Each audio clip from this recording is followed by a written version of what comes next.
ફરાળમાં વડા ખાવાનું મન થાય છે, પણ સામો પલાળવાનો કે કોઈ લાંબી તૈયારી કરવાનો સમય નથી.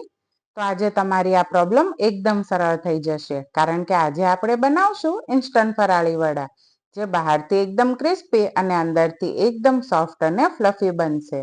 અને સૌથી ખાસ વાત, સામો પલાળવાની કે બાફવાની પણ જરૂર નથી. સામો અને થોડા સાબુદાણાને ગ્રાઇન્ડ કરીને ઉકળતા પાણીમાં ઉમેરીને માત્ર થોડી જ મિનિટમાં લોટ તૈયાર કરી લઈશું. અને પછી એ જ લોટમાંથી બનાવીશું એકદમ ગરમા ગરમ ફરાળી વડા.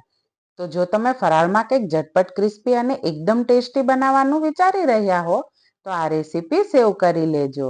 વડા બનાવવા માટે સૌથી પહેલા તૈયાર કરી લઈએ વડા માટેનું મુખ્ય મિક્સર. અહીં મેં 1 કપ સામો લીધો છે, જેને મોરૈયો પણ કહેવામાં આવે છે.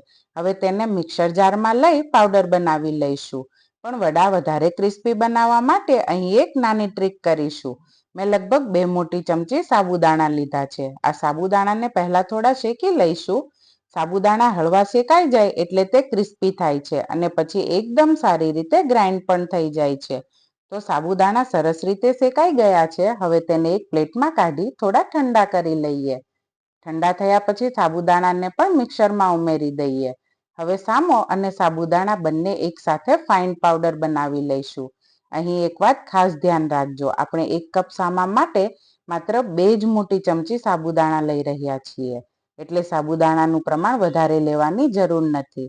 આટલું જ પ્રમાણ વડાને બહારથી ક્રિસ્પી અને ક્રન્ચી સ્ટ્રક્ચર આપવા માટે પૂરતું છે. અને બીજું, સામો અને સાબુદાણા બંનેનો એકદમ બારીક પાવડર બનાવવો જરૂરી છે. પાવડર જેટલો ફાઇન હશે, મિક્સરમાં બાઇન્ડિંગ એટલું જ સારું આવશે અને વડા બનાવવામાં સરળતા રહેશે. હવે એક પેનમાં લગભગ 1 મોટી ચમચી તેલ ગરમ કરી લઈએ. તેલ ગરમ થાય એટલે તેમાં 1 ચમચી જીરું અને 1 મોટી ચમચી સફેદ તલ અને 2 તીખા લીલા મરચાંના ટુકડા ઉમેરી દઈશું.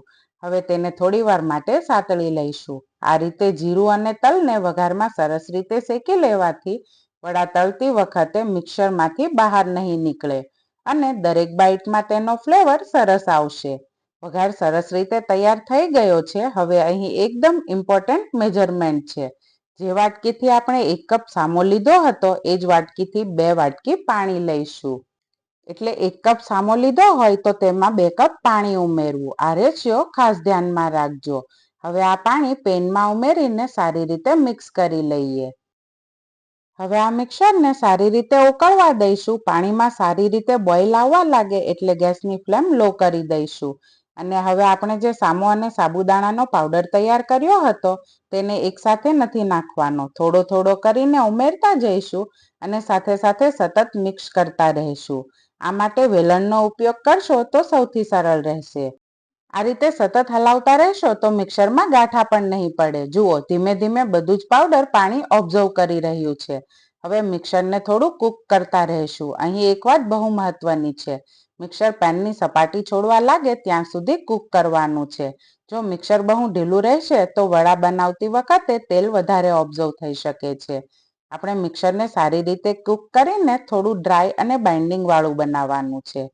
તો જુઓ આ કન્સિસ્ટન્સી હવે એકદમ સરસ થઈ ગઈ છે અને મિક્સર પણ પેન છોડવા લાગ્યું છે. હવે ગેસની ફ્લેમ બંધ કરી દઈએ. ત્યારબાદ આ ગરમા ગરમ મિક્સરમાં જ આપણે સ્વાદ પ્રમાણે સિંધવ મીઠું, અડધી ચમચી મરી પાવડર, 1 ચમચી દળેલી ખાંડ, 1 મોટી ચમચી લીંબુનો રસ અને થોડા કોથમીરના પાન ઉમેરી દઈશું. હવે બધું જ વસ્તુને સારી રીતે મિક્સ કરી લઈએ. હવે આ ગરમા ગરમ મિક્સરને એક મોટા વાસણમાં કાઢી લઈએ. ચમચાની મદદથી થોડું સ્પ્રેડ કરી દઈએ જેથી તેની ગરમી થોડી ઓછી થઈ જાય. હવે વડાને સોફ્ટ અને સારી બાઇન્ડિંગ આપવા માટે અહીં ઉમેરીશું બાફેલું બટેકું. મેં અહીં 2 મીડિયમ સાઇઝના બટેકા બાફીને થોડા ઠંડા કરી લીધા છે. તેમાંથી એક બટેકું લઈને ખમણી લઈશું. બટાકાને ખમણીને ઉમેરવાથી તે મિક્સરમાં એકદમ સારી રીતે ભળી જશે અને ક્યાંય મોટા ટુકડા નહીં રહે.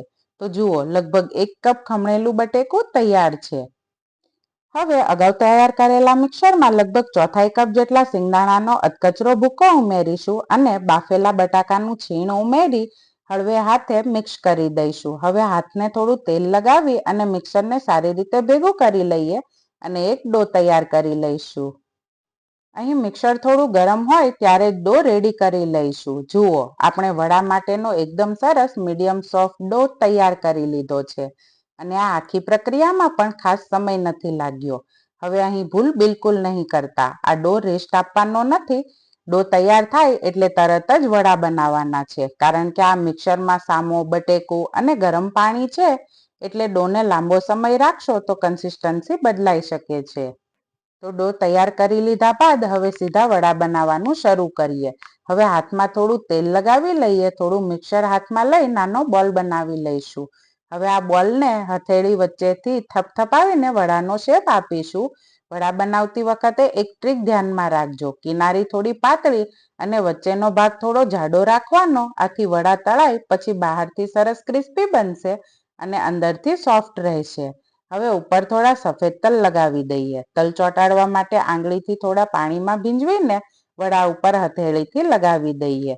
આ થોડું પાણી તળતી વખતે સ્ટીમ બનવામાં મદદ કરશે અને વડા સરસ ફૂલશે. હવે આવી જ રીતે બધા વડા તૈયાર કરી લઈએ. હવે કઢાઈમાં તેલ ગરમ કરી લીધું છે. તેલ સારી રીતે ગરમ થાય એટલે વડા તેમાં કેરફુલી મૂકી દઈએ. શરૂઆતમાં ગેસની ફ્લેમ હાઈ રાખીશું અને વડા તેલમાં નાખ્યા પછી તરત જ તેને પલટાવવાના નથી. થોડો સમય તેને એક બાજુથી સેટ થવા દઈશું. લગભગ 2 મિનિટ પછી વડાને હળવેથી પલટાવી લઈશું. હવે ગેસની ફ્લેમ મીડિયમ કરી દઈએ અને વડાને ધીમે ધીમે ગોલ્ડન બ્રાઉન અને ક્રિસ્પી થાય ત્યાં સુધી તળાવવા દઈશું. જેમ જેમ વડા તળાઈ રહ્યા છે તેમ તેમ સરસ રીતે ફૂલવા લાગ્યા છે. હવે બંને બાજુથી એકદમ સુંદર ગોલ્ડન બ્રાઉન કલર આવી ગયો છે અને બહારથી સ્ટ્રેચર પણ એકદમ ક્રિસ્પી થઈ ગયું છે. તો ગરમા ગરમ વડાને હવે જારમાં કાઢી લઈએ. જુઓ, માત્ર 1 કપ સામામાંથી કેટલા બધા ગરમા ગરમ ફરાળી વડા તૈયાર થઈ ગયા છે. હવે એક વડાને હાથમાં લઈ તોડી જોઈએ. બહારથી એકદમ ક્રિસ્પી અને ક્રન્ચી અને અંદરથી જુઓ એકદમ સોફ્ટ અને ફ્લફી. આ જ છે આપણા ઇન્સ્ટન્ટ ફરાળી વડાની ખાસિયત. સામો પલાળવાનો નહીં, કોઈ લાંબી તૈયારી નહીં અને રેસીપી પણ એકદમ સરળ. હવે આ વડા પરફેક્ટ બનાવવા માટે 4 વાત ખાસ યાદ રાખજો. પહેલી વાત, સામા સાથે થોડા સાબુદાણા જરૂર ઉમેરજો. આ વડાને બહારથી ક્રિસ્પી બનાવવામાં મદદ કરશે. બીજી વાત, સામો અને સાબુદાણા બંનેનો એકદમ ફાઇન પાવડર બનાવજો.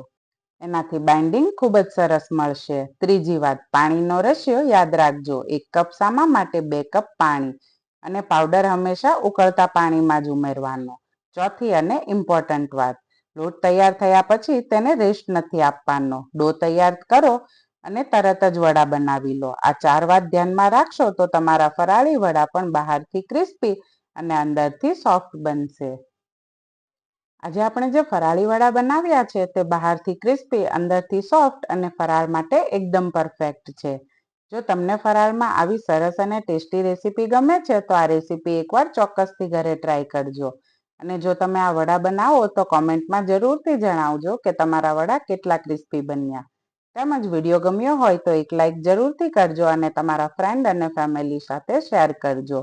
અને આવી જ સરળ અને સ્વાદિષ્ટ ગુજરાતી રેસીપી માટે ખુશીસ કિચનને અત્યારે જ સબસ્ક્રાઇબ કરી લો.